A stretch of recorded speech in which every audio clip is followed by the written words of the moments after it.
So, Mr. Love, what was George Patton as far as rank and what side he was on during the war?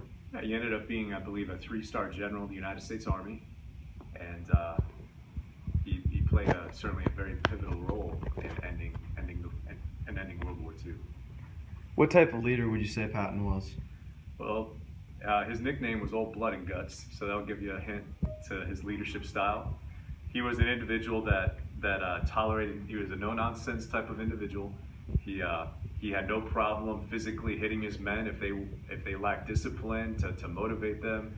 But he led by example. He typically he was that hard-charging type officer that liked to lead from the front.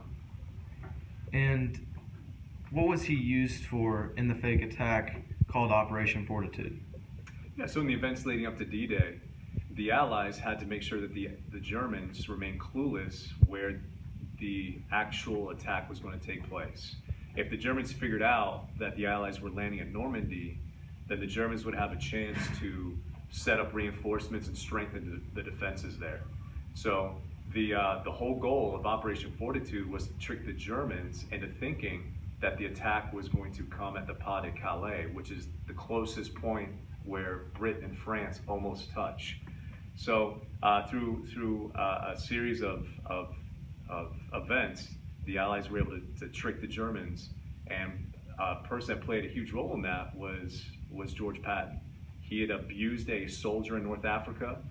He was in a field hospital and had hit a private. It was captured by a group of reporters, and so General Eisenhower was forced to sideline Patton, but he put him to good use. He put Patton in charge of a fake army there in southeastern England, and Hitler believed that the Allies would never put General Patton in charge of a fake army. So he believed that Patton was in charge of this army that was going to attack at the Pas de Calais, and that's where Hitler put most of his troops and his defenses.